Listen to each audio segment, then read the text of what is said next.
Selamat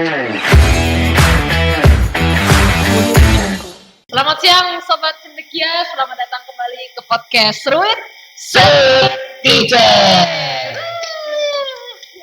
Di kesempatan kali ini saya sebagai host Gina Salmadami mendatangkan narasumber kita yang super keren ya. Mau tahu nggak? Dong perkenalan diri. Oke, nama gue Muhammad Devin Pratama. Di sini gue bakal jadi narasumber kalian. Oh ya, BTW jabatan gue di sini sebagai wakil ketua OSIS. Aduh, dari awal-awal udah keren nih jabatannya ya. Nih, jadi karena kita berhubungnya seangkatan juga, terus kita bersahabat gitu ya. Ini akan gue lucuti semua informasi dari lu, mulai dari organisasi, ekskul, keseharian hidup, lu udah siap lah ya di sini sebagai narasumber. Ya, insya Allah siap lah. Kalau gitu kita mulai aja langsung dari lu tuh ceritanya gimana sih bisa masuk jadi member Waketos gitu, member OSIM yang super keren itu? Jadi ini tuh panjang banget ya. Nih, awalnya itu kan udah ada info tuh yang namanya reorganisasi kan. Nah, terus yaudah kita kumpul angkatan buat menentukan siapa-siapanya aja yang bakal jadi kandidat. Nah, itu di anak laki, kan disebutin karena kandidat dari anak laki. Itu gak ada nama gue seneng. Tiba-tiba anak cewek bilang, angkat tangan kan mereka. Bentar, dari kami ada usulan juga, nama gue disebut itu. Lu gak tahu aja tuh seberapa lama anak cewek itu berdiskusi sampai muncul nama lu tuh lama banget tuh. Lu harus bersyukur tuh muncul. Ya sebenarnya antara bersyukur dan enggak ya. Soalnya pada saat itu tuh gue bener-bener lagi emosi-emosinya. Gue tuh marah karena apa ya? Gue kan sebenarnya nggak ikut organisasi di sini kan, nggak ikut OSIS gitu kan. Nah terus gue emang mau masuk kan tahun ini. Cuman gue nggak mau jadi wakil atau jadi ketua gitu kan. Gue maunya masuk divisi asrama. Jadi depan tuh gue mencak-mencak. Gue nggak mau. Terus akhirnya karena ketua angkatan ini udah deket banget sama gue, teman baik gue kasihan lah mukanya capek gitu. Jadi people pleaser banget sih. Ya, ya lumayan lah. Jadi akhirnya gue maju karena kasihan. Dengan harapan ya udah, gue cuman naruh nama doang gitu loh, terus nanti kalah gitu. Nah, terus udah. Itu lu daftar awal tuh diajuin tuh emang langsung jadi Waketos apa gimana? Awalnya tuh enggak. Awalnya tuh cuman ketua, bendahara, sama sekretaris. Gue milih bendahara. Lu milih bendahara atas asas keinginan lu jadi bendahara, apa lu cap-cip-cip aja bendahara? Cap-cip bendahara. Karena ya kalau gue pikir-pikir, kalau gue jadi ketua sama wakil, ya paling nggak masih ada sekian persen bisa masuk gitu loh. Tapi kalau gue masuk bendahara nih dengan apa ya, gue nggak pernah jadi apa-apa gitu kan sebagai bendahara dimanapun. Ya orang kan pasti kayak bakal mikir, nggak mungkin lah orang yang jadi bendahara gitu kan, dengan pikiran kayak gitu. Tapi sebelum disahin siapa-siapa yang jadi kandidat, ditanyain dulu, ini cocok nggak, ini cocok nggak. Pas bagian gua ditanya, Devin cocok nggak jadi bendahara? Enggak. Cocoknya jadi apa? Ketua. Aduh, gua udah kesel banget itu beneran. Kenapa gua jadi ketua? Terus ya udah, besoknya kan ngisi di form itu kan, ngisi di form pendaftaran. Nah, itu tuh di situ ternyata ada wakil. Nah, tapi gua udah ngisi, gua pencetnya bendahara. Nah, ada teman gue yang dicalonin juga, mencetin gue wakil, langsung disubmit sama dia. Ini kayak serangkaian ketidaksengajaan semuanya, akhirnya lu bisa jadi Waketos gitu. Ya ini semuanya sangat ketidaksengajaan, apa ya? Nggak ada perasaan ingin di awal gitu loh. Ya udah gitu kan, disuruh terus abis itu disuruh ngumpulin surat pernyataan tidak kena pelanggaran kan. Nah itu dibilangin kalau nggak dikumpulin bakal gugur. Tapi lu kumpulin? Awalnya gue gak mau kumpulin, gue mikir gini, apa gak gue kumpulin aja ya? Soalnya nanti kalau misalkan gue kumpulin terus jadi, gue repot sendiri. Tapi kalau gak gue kumpulin, gue ngecewain angkatan gue. Jadi akhirnya gue kumpulin kan. Terus ya udah palingan nanti di tes selanjutnya gue gagal gitu kan. Kan ada esai gitu kan, terus ada wawancara, gue pikir gue bakal gagal.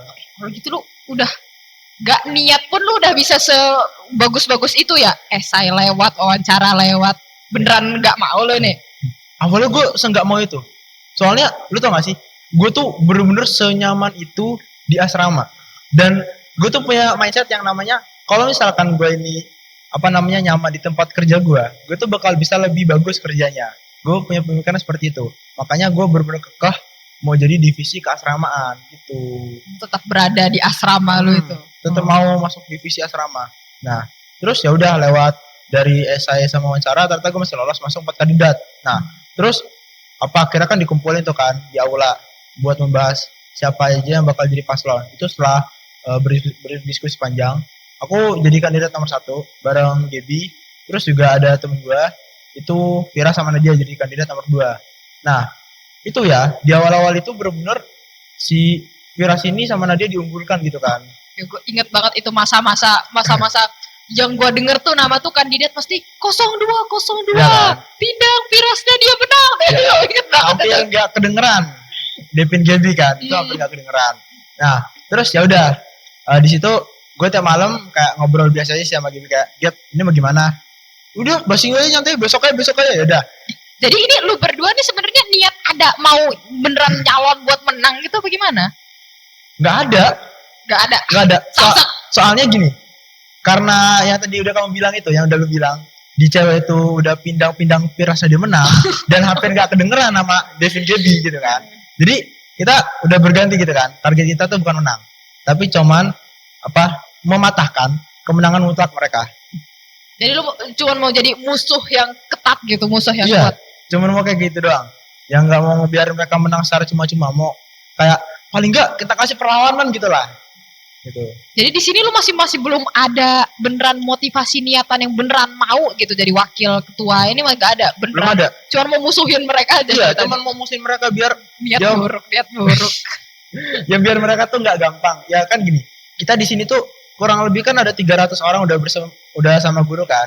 Nah, masa dari 300 orang ini yang vote sama Gaby tuh cuma 10 kan nggak lucu kan? Malu gua gitu kan, mau ditaruh mana muka gue ini kan sebagai calon gitu kan. Ya paling nggak yang mau dia 150 atau berapa ya gue 100 kan udah seneng gitu kan, 100 orang dukung gua gitu kan sama Gaby. Itu udah lumayan, paling nggak ya nggak kayak langit sama bumi gitu lah paling nggak itu pengennya. Nah, terus ya udah setelah kita begitu kita ngerangkai dari mulai visi misi, prokja dan sebagainya. Ya nggak banyak sih karena memang kita nggak mau muluk-muluk, kita ya udah biasa aja. Jalanin aja dulu. Jalanin aja. Jalanin Terus aja. hari kampanye. Nah, di hari kampanye ini udah mulai berasa mainan mentalnya. Karena mungkin apa ya? Gua sama Gaby ini kan tipikal orang yang lumayan bisa ngomong kan. Itu bener-bener bisa ngebawa suasana pas lagi kampanye.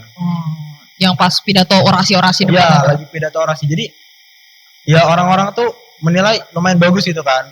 Sedangkan Vira sama Nadia itu kayak kurang aja gitu. Tapi bagus kalau menurutku, aku juga awalnya agak minder sih jujur ya. Apalagi dengan mereka duluan yang maju ya. Iya, mereka udah maju. Aku tuh inget banget style mereka tuh kalau inget Ganjar Pranowo yang datang bersama Varsity, Topi dan Iya, kawan-kawan. Sumpah itu tim sesnya tuh bener-bener kayak semeriah gitu loh. Rusuh berat. Iya kan, kalau dibanding sama tim ses gue yang orangnya pendiam gitu kan. Dan jangan meremehkan tim saya sendiri Iya, itu. Maksudnya kan kalau dibandingin gitu kan, head to head itu kan kayak mereka, wah Piras dia. Sedangkan gue kayak yang Devin Gaby itu gak kedengeran gitu soalnya. Jadi ya apa ya agak insecure aja, agak nervous aja gitu kan kayak ngeliatnya. Tapi ya udah kita jalanin. Terus udah ternyata hasil gue sama Gaby itu lumayan bagus kan. Terus ya udah. Terus gue bilang, udah Gap, ini masih bisa Gap. Terus pas pidato tuh ternyata Gaby itu bisa kan head to head tuh kan, ketua-ketua, wakil-wakil kan. Gaby itu bisa mainin kata-katanya melawan Piras. Yang pas debat. Iya, sampai bisa ngebikin Piras itu setuju sama pendapatnya Gaby. Itu gue inget debat Selai Oleh. Iya. Inget itu. Iya. Jadi debatnya itu kan kalau nggak salah, pokoknya dia tuh ditanyakan dapat duit itu dari mana, maksudnya kan. Terus dijawab ya dari sponsor, terus si Piras setuju. Dari situ tuh kemakan kan. Jadi kayak kok malah setuju, kenapa nggak dilawan gitu kan, walaupun pasti kan masih ada jalan lain gitu. Nah terus pas bagian aku juga aku lumayan bisa ngelawan Nadia gitu kan. Masih sengit gitu Ya, lah. Masih bisa nandingin gitu. Masih bisa ngelawan dikit-dikit dah. Nah dari situ pandangan orang-orang berubah. Karena mungkin ekspektasi mereka itu terlalu tinggi untuk Viras ya sama Nadia. Jadi ternyata mereka nggak bisa menyesuaikan dengan ekspektasi orang-orang. Jadi dinilai itu kayak kurang bagus gitu. Sedangkan aku sama Gaby kebalikan ya. Emang kalian udah yang unpopular di Unpopular. udah rendah gitu. Tapi ternyata bisa lebih outperform daripada Viras Nadia gitu kan. Jadi kelihatannya aja kalian lebih tinggi, Nadia Viras lebih rendah, padahal ya sama-sama aja. Sama-sama aja. Cuman perbandingannya itu cuma di bagian ekspektasi orang-orang itu. Nah dari mulai situ ternyata ya adalah mungkin awalnya 1-2 orang, terus mempengaruhi yang lainnya yang buat mendukung gue sama Gaby gitu kan. Ini kalian sebenarnya mulai dari situ kalian udah mikirin strategi menang itu apa cuman kayak gak nyangka tiba-tiba beneran menang gitu? Gak nyangka memang mesian.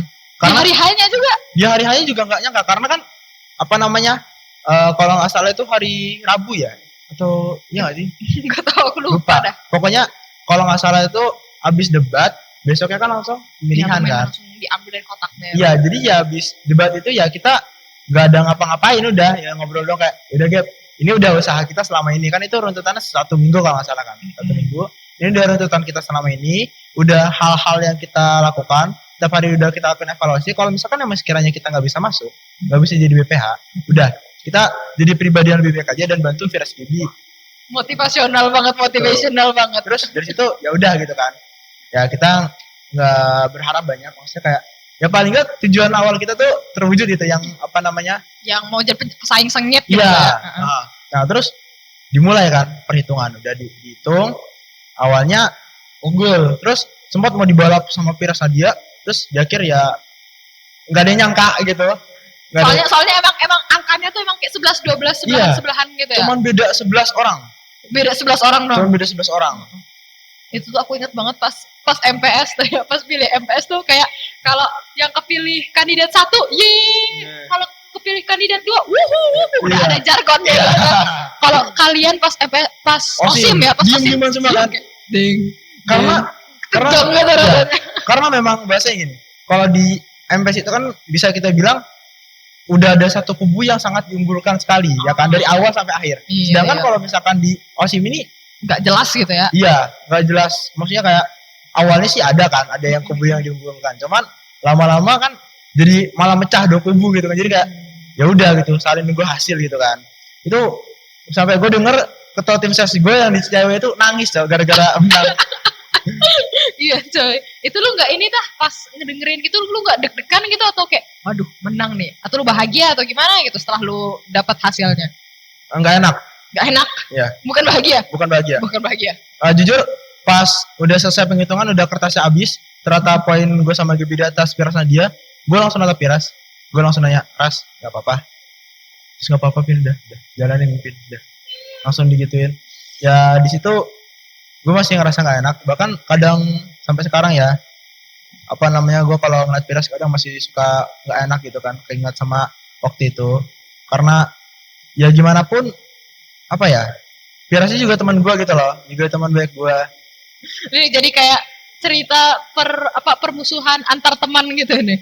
nggak musuhan Rival gitu ya. iya cuman rival doang maksudku dari awal aku tuh nggak punya niatan kuat buat menang cuman mau nyaingin mereka yang mana tetap mereka kayak gitu aku sama Gibi udah matenin kayak gitu tapi kejadiannya kayak gini malah bikin Firas mungkin sakit hati gitu kan gak enak apalagi kan aku sama Firas terus kelas kan gitu loh aku mikirnya di situ Kalau gitu nih pas kayak lu kan emang joinnya tuh gak tanpa niatan yang beneran mau gitu. Orang-orang yang di OSIM-nya sendiri tahu gak sih lu kayak gitu? Kayak niatan lu awal-awal mau masuk tuh emang Bu, saya sebenarnya tidak ingin menjadi, tapi kalau sudah kepilih saya jalani. jadi ya orang-orang di OSIM-nya tuh nggak semuanya tahu karena ya gue mikir gini sekarang kan posisi gue bahasanya kan di atas mereka kan kalau misalkan atasannya aja motivasi awalnya udah jelek gitu kan takutnya mau pengaruh yang lain cuman ini ya terus sebuah cendekia gitu kan saya sepil dikit-dikit gitu Tapi sekarang udah enggak, udah beneran memegang tanggung jawab. ya sekarang malah kadang kena batin sendiri Kayak jadi seneng gitu, jadi terima atau kayak untung aja aku jadi didaftarin, untung aja ada yang mencetin ini aku jadi waketas gitu. ya sekarang ya lebihnya kayak gitu sih gitu Kalau gitu ya. Jadi sebenarnya dari awal ceritanya ini nggak ada. Aku kira ceritanya bakal kayak saya dari kecil bercita-cita. Enggak pernah kepikiran kayak gitu. Karena aku dari dulu juga ya mentok-mentok paling kadif gitu kan dari MTS juga. Enggak pernah sampai yang Jadi masuk, BPH gitu. Enggak sih. Emang enggak ada keinginan kuat gitu loh kayak menurutku apa ya? Aku pribadi tuh kadang suka ngerasa diriku masih kurang cocok, masih kurang pantas gitu buat mimpin orang-orang lain. Kayak aku mimpin diriku sendiri aja kadang masih kurang gitu. Masa aku mau mimpin banyak orang gitu kan? Aku ngerasa masih belum cocok gitu. Jadi kayak aku nanti dulu deh, belum deh, aku masih harus bebenah gitu. Masa aku mau ngebedahin orang lain tapi diriku nggak bebenah gitu kan. Terus tiba-tiba didorong gitu jadi ketos. Nggak didorong lagi, udah ditendang gitu, maju lompat, nggak tahu lagi dan. Ya bayangin aja aku sebelumnya nggak masuk OSIM kan. Kelas 10 ya nggak masuk iya, OSIM. masuk OSIM gitu. Tiba-tiba kelas 11 jadi langsung BPH. Iya, tiba-tiba langsung kayak gitu. Kalau gitu nih, yang tiba-tiba kamu yang ditendang langsung masuk sana, yang dulu pengalaman kamu cuma jadi kadif juga, ada nggak gitu kayak kamu keluh kesah, perbedaan, tekanan gitu jadi waketos ini? Wah, banyak banget sih. Kayak apa ya? Mungkin kan kalau dulu kadif kan paling satu divisi ngurusin 5 orang sih. Gak banyak kan, nyantai gitu maksudnya. Ya misalkan ada apa-apa yang mau disampaikan tuh enak gitu kayak ya palanya cuma 5 gitu, nggak rame kan. Sedangkan sekarang kalau misalkan ada suatu pendapat aja tuh, wah, OSIS 45 orang, 44 kepala. Jadi kamu nyatuin semua pendapat mereka tuh di forum gitu. Iya, jadi bener-bener kayak apa ya? Bikin mereka kondusif dan sebagainya itu bukan suatu hal yang gampang gitu loh. Apalagi kan jadwal kita di sini tuh kan padat kan, lumayan padat lah maksudnya. Asrama lah ya, asrama tuh kan lumayan padat kan. Nah, jadi untuk ngumpulin semuanya aja dalam suatu forum itu agak susah. Karena mereka pasti punya kegiatan masing-masing, entah itu mungkin belajar atau mungkin ada ekskul dan sebagainya gitu. Kalau kegiatan kemarin tuh Kak yang apa? Begawi Fest itu kan udah bukan 44 kepala lagi. Itu udah bukan anak OSIM lagi. Itu udah organisasi sebelah yang MPS masuk, habis itu anak-anak dari luar, anak SD, anak SMP, guru-guru pendamping semuanya. Itu gimana itu handle-nya tuh? Nah, jadi kan Begawi itu bisa dibilang acara yang nasional kan. Maksudnya ya dari manapun bisa ikut Begawi. Skalanya dari pulau sebelah aja ikut gitu ya. Dari pulau sebelah aja ikut banyak gitu kan. Sobat cendekia kalau mau kesini, ayo Begawi tahun depan ada. Nah, jadi ya kita kayak apa ya? Aku nih ngerasa di IC ini tuh kalau masuk organisasi itu sangat-sangat didukung untuk mencari pengalaman. Kayak contoh kemarin, kita tuh Begawi ini yang handle bener-bener kita. Dilepas gitu? Gak dilepas semua sih, kayak masih ada guru pengarah tapi ya udah sekadar mengarahkan. Untuk bergerak itu tetap kita. Jadi kayak misalkan nyari sponsor sendiri. Nah, itu bener-bener kayak melatih apa ya? Soft skill kita, kayak pinter-pinteran kita gitu loh, kayak apa namanya kita nyari sponsor gimana bagusnya, kata-katanya itu sangat-sangat membantu gitu loh. Terus juga paling gampang kayak misalkan kita nih jadi pinter ngambil keputusan secara cepat gitu. Terus juga kan kita kan buat nyari sponsor dan sebagainya itu kan perlu yang namanya HP dan laptop kan. Untuk perizinan itu sangat-sangat dipermudah. Gitu ya. Jadi kalau gitu jadi panitia Begawi ini nggak sepenuhnya menyebalkan gitu ya. Dapat akses HP, dapat akses laptop. Bahkan enak bener. Kita aja kan bikin baju, bikin tumbler. Tapi gratis semuanya. Iya dong, baju gratis. Itu sangat worth it. Jadi buat kalian sobat cendekia, kalau masuk Insan Cendekia Lampung Timur, jangan lupa join OSIM ataupun MPS, itu nanti jadi panitia Begawi. Nanti bakal dapat baju sama tumbler gratis. Kalau acaranya sukses. Kalau acaranya sukses. Tahun ini sukses nggak? Sukses banget lah tahun ini. Tahun kemarin sih ya 2024, ini 2025. Iya. Sukses banget ya. Jadi ya gitu sih. Ya sebenarnya kalau keluar tuh banyak banget. Apalagi kan ada komisi A sama B di MPS. Itu udah organisasi sebelah ya itu. Kerjanya ngapain itu? Nah, jadi pertama-tama aku jelasin dulu ya. Jadi MPS itu di sini Majelis Permusyawaratan Siswa. Kalau mungkin di sekolah kalian itu namanya MPK ya, Majelis Permusyawaratan Kelas. Nah, tugasnya itu sama. Tugasnya itu ya sama-sama ngawasin OSIM. Nah, jadi ada 3 komisi. Komisi A, B, C. Nah, tapi yang paling repotin itu komisi A. Soalnya nih ya kakak tahu gak sih? Aku kan waktu itu ada buat salah kan. Gue buat salah nih. Terus tiba-tiba didatengin sama ketua komisi A. Dikumpulin gitu langsung apa? Iya. Awalnya sendiri diomongin. Pin, kamu tuh jangan kayak gitu. Kamu tuh harusnya begini. Wah, aku dikritik habis-habisan kok. Nyebelin gitu ya? Iya. Padahal kamu juga kerjanya ngeritik-kritik bawahan kamu juga. Iya. Jadi orang yang suka ngeritik dikritik gitu. Itu tugasnya komisi A buat ngawasin, ngeritik OSIM, ngasih saran dan sebagainya. Nah, kalau komisi B ini tugasnya itu buat nampung kritikannya dulu. Jadi yang nampung nih komisi B. Nampung kritikannya tuh kayak secara keseluruhan seluruh madrasah gitu. OSIM doang. Seluruhnya. Bukan OSIM doang. Terus yang OSIM dikasih ke Kom A gitu. Iya, yang OSIM dikasih ke Kom A sama yang madrasah. Nah, sedangkan kalau misalkan yang ekskul itu dikasih tetap di Kom B karena Kom B ini juga ngurusin ekskul gitu. Nah, Kom C ini itu tuh kayak apa ya, bagian hubungan masyarakatnya dari MPS. humas sama ipteknya Ya, gitu ya. humas ipteknya MPS gitu. Dia tuh kayak all roll gitu loh kak. Disuruh All in, jualan, all in. iya, disuruh jualan bisa. Bazar pegawai kemarin. Iya, Respect komce komce. gila. Dia tuh apa aja bisa. Ngedit bisa, ngomong bisa, jualan bisa. Apa coba yang anak komce nggak bisa? Bener-bener all roll gila. All in all roll semua komce Iya. dimasukin. Semuanya diurus sama mereka. Itu gila sumpah sih. Aku aja nggak bisa kalau kayak gitu. Kamu kalau misal jadi ini nggak, kalau jadi ini kan dari tadi cuma bahas soal tanggung jawab, banyak kepala, banyak masalah gitu. Kamu sendiri kalau jadi waketos tuh, kalau divisi-divisi itu kan ada gitu ya, job-jobnya sendiri, kayak misal humas, ada ngapain sih itu kalau barang hilang kan dikasih tahu Ya, ke lost and found humas, juga. lost and found, iptek itu ada icinponya kan, ada koran-koran mereka, ada majalahnya mereka. Kalau kamu sendiri jadi waketos itu tuh ada role khususnya nggak sih? Atau kayak job khususnya kayak iptek, atau kalian tuh emang cuma ngarahin terus nge-handle job-job besar kayak begawi, labsmith dan kawan-kawan itu? Oh jadi ya kalau kita tuh nggak punya job khusus ya sebenarnya, kayak kita benar-benar harus ngawasin mereka semua. Jadi Kita tiap hari kerja gitu ya? iya, jadi secara nggak langsung itu kita kerjanya tiap hari. Soalnya benar-benar kayak apa ya? Bahasanya mungkin BPH ini itu tempat konselnya mereka gitu loh. Dari tempat curhat Psikiater, mereka. Iya, psikiater. psikiater mereka. Jadi kayak apa-apa tiba-tiba ngomong, "Pin, apaan lagi?" Udah sampai capek saya tuh. 2 hari terakhir aja sini udah berapa orang. Udah berapa divisi yang ada? Iya, gitu? sampai bosen saya. Masalahnya tuh gini ya, kalau emang dia tuh mau curhatnya sekali 2 kali itu juga di jam-jam yang normal kayak habis maghrib atau habis isya, aku sih fair-fair aja. Ini ngajakin jam 9, Kak ngobrol yuk, apalagi. Udah bukan angkatan kakal dekel pun ikut. Iya, Heeh. udah beda lagi, udah nggak sangkatan lagi, Dekel pun ikut. Kayak aduh, mau nolak tapi emang udah tuntutan. Sebenarnya ya apa ya, menguras batin juga sih, karena kalau misalkan ada keluhan dari orang-orang kepada divisi-divisi kita tuh juga ditampungnya ke kita dulu, nggak langsung ke divisinya biasanya. Jadi Gitu. pas kalau ada eval gitu lah ya. Kalian tuh kalau eval gimana sih? Soalnya aku kan kalau dengar cerita-cerita eval tuh kayak menakutkan, menyeramkan. Emang kalian se Sparta itu kalau nggak eval? Enggak sih. Jujur ya, kalau eval itu lebih banyak dipegang aku. Karena Soalnya kalau ketuanya ini apa? soalnya ketuanya itu agak soft spoken, jadi buat eval itu takutnya nggak masuk gitu poin-poinnya. Jadi kamu bagian marah-marahnya. Iya, jadi aku bagian marah-marahnya. marah-marahnya. Iya, jadi gini, gua tuh bener-bener orang yang apa ya, kalau udah eval nggak mau ada bercanda, nggak mau ada cenganges-ngenges. Ada orang cenganges-ngenges, ada orang ngantuk, gue suruh keluar dari ruangan.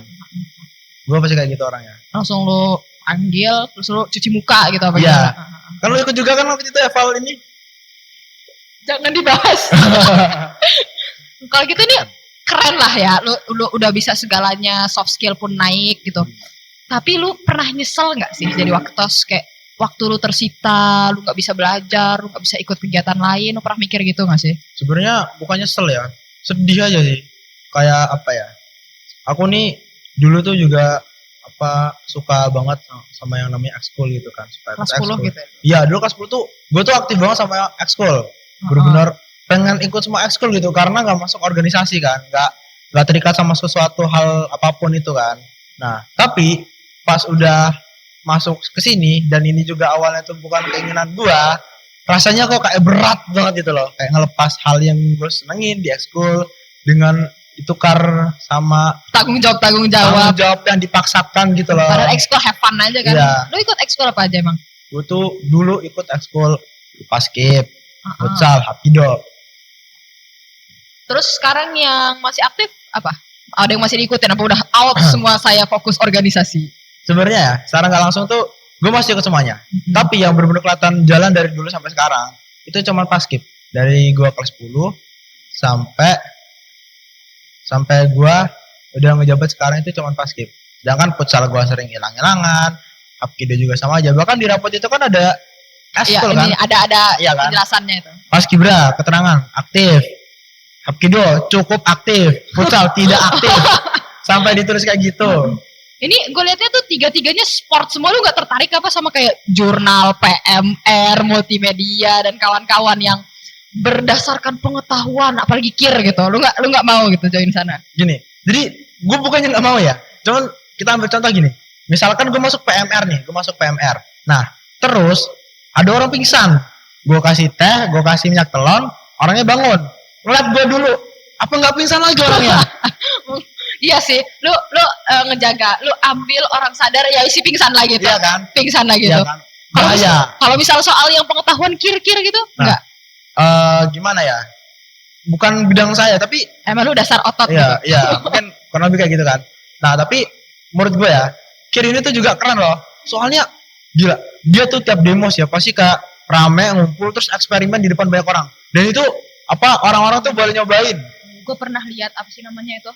Roket air ya. Iya, roket air. Dia meluncur tuh. Itu gue suka ngeliatnya, tapi gue nggak ngerti bikinnya. Lu gak tertarik gitu mau join kayak lu cuman suka tapi lu gak tertarik gitu buat joinnya? Nggak bisa, Gak bisa. nggak mencukupi otak saya. Kalau kayak yang editing Nah, kalau editing ini, mulmet jurnal gitu. gue suka motonya, suka videonya. Tapi nggak suka Nggak editing. nggak suka editnya, Suka fotonya doang. suka fotonya. Soalnya gue tuh pernah kejadian gini. Nah, kan gue nih lagi jadi tim nih, jadi gue nih lagi ada acara. Nah, itu gue jadi bagian dokum. Nah, gue tuh suka banget fotonya, suka banget moto, video, apalagi hasilnya bagus. Cuman gue paling gak suka yang namanya ngekstrak, ngedit. Itu gue sebagai pengalaman pribadi gue yang kerjaannya Ya nggak kan? ekstra ngedit Ya emang kan? iya sih nyebelin. Soalnya gue waktu itu, jadi ceritanya gue lagi ngekstrak Google Drive kan ya. Berjam-jam itu gak bisa. Iya, lu tau gak berapa jam? Berapa? 4092 jam. Pantas sih lu gak mau lanjut. Gue sih itu udah gue Iya. banting itu laptop Itu gue gila itu. Apa ini gak kelar-kelar 4092 jam ini kapan berapa hari? Itu udah terus setelah itu udah gue sortir lagi aja, gue hapusin semua videonya, udah gue upload terus udah ganti 48 jam. Jadi ya secara overall artinya lu lebih suka sama ekskul fisik. Terus sekarang lu dilempar, ditendang ke dalam organisasi, ya lu enjoy aja lah ya sekarang. Ya buat sekarang sih mungkin lagi enjoy aja, lagi ngejalanin aja. Mungkin ya gue beratnya di awalnya itu sih, ya kan awal. Cuman gara-gara lu ditendang dan dipaksa. Iya, sumpah itu kayak kadang suka ngeganjel di hati gue, karena gue mikir harusnya sekarang ini gue masuk divisi asrama. Masih lu kepikiran divisi asrama? Kadang kepikiran kayak ya namanya overthinking sih, masih anak-anak muda kan, malam-malam kayak kepikiran kayak harusnya gue masih divisi asrama, gue nih kerjanya nyapu doang, nyapu tidur. Sekarang bukan divisi asrama doang yang gue urusin. Udah jadi all in, jadi psikiater iya. Jadi ketua evaluasi iya. Mana apa ya? Gue nih menilai tuh kadang ada aja gitu loh masalah-masalah di divisi-divisi gue yang benar-benar harus cepet diselesain gitu loh. Kalau nggak diselesain kayak bakal ngerembet ke bawah-bawah gitu. Jadi kayak apa ya? Bahasanya mungkin gue ini baru mau istirahat gitu kan, tiba-tiba gue denger info, woi divisi ini loh malah gini, waduh. Itu kayak, saya ini juga manusia gitu loh, bukan nabi gitu loh, mau istirahat juga. Kalau gitu senang Kak jadi anak IC yang sibuk dengan segala jabatannya dan ekskulnya dan time managementnya. Senang gak nih Kak? Nyesel gak nih masuk IC? Nyeselnya enggak? Senangnya enggak. Jadi sama-sama enggak. Kayak ya gue nih senangnya karena di sini tuh apa-apa tuh bener-bener didukung, dan juga yang bikin gue senang apa ya, dasar organisasi kita di sini tuh udah kayak paling nggak udah lumayan rapi gitu loh. Jadi kayak kita nggak harus kayak ngerombak dan sebagainya. Sedangkan kalau gue bandingin dengan organisasi yang lama gitu ya, ataupun organisasi temen gue yang lama juga, itu kayak ya masih banyak gitu loh. Kayak misalkan hal-hal yang kurang pas gitu loh. Nah jadi kayak pas gue masuk organisasi di sini tuh kayak udah lumayan gitu loh. Jadi kayak jalannya enak, juga dari sekolah tuh ngedukung gitu, gak yang apa namanya suka ngelarang-larang gitu loh. Ya akses dipermudah semua. Akses gitu. sangat dipermudah, minjem barang enak, semuanya enak gitu ya. Enak pokoknya di situ. Nah tuh Sobat Cendekia, ini adalah cerita langsung dari waketos kita yang sibuknya minta ampun. Nah di sini walaupun dia sibuk, dia banyak kerjaan, tapi overall dia bilang senang gitu ya. Senang kan Kak? Ya senang. Iya, terus banyak soft skill juga yang didapatkan. Bagi kalian-kalian Sobat Cendekia yang ingin merasakan gimana sih rasanya, dan bukan cuma organisasi kayak OSIM dan MPS yang keren-keren tadi udah disebut, ekskul-ekskulnya juga kan, walaupun dari sudut pandangnya waketos kita ini emang nyebelin, nyusahin, tapi saya yakin ekskul di sini semuanya aktif, terus senang-senang pula. Apa itu? Paskibra, PMR. Tapi kalau mukanya serem, hati-hati pingsan ya pasiennya. Terus ada KIR, kemudian ada Mulmed Jurnal, lalu ada futsal. Kemudian ada apa lagi, Kak? Ada jurnal. Ya udah itu. Oh, udah jurnal. Banyak ya, bahkan ekskul kita totalnya sekitar ada 9, 10, 11. Bagi kalian yang sobat cendekia yang tertarik gitu ya, langsung saja klik link di bawah yang sudah ada tercantum di deskripsi atau langsung buka IG kita di Man Icelam Team dan sampai jumpa di Seruit selanjutnya. Bye bye.